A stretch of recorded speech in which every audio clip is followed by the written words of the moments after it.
আজকে আমি আপনাদেরকে একটা দৃশ্য দেখাই প্রিয় গাইস। দেখেন, এই গাড়িটা হলো যায় কংক্রিট।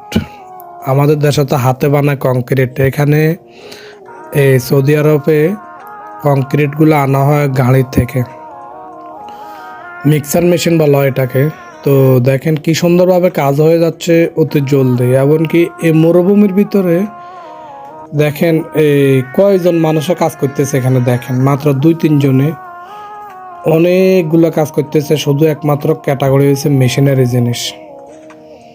এই জন্যই বলে চোরের দেশে কিছু হয় না।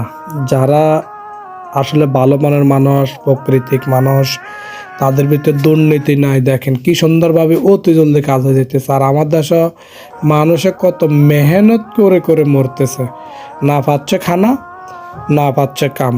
একমাত্র কেন? একমাত্র চোরের জন্য।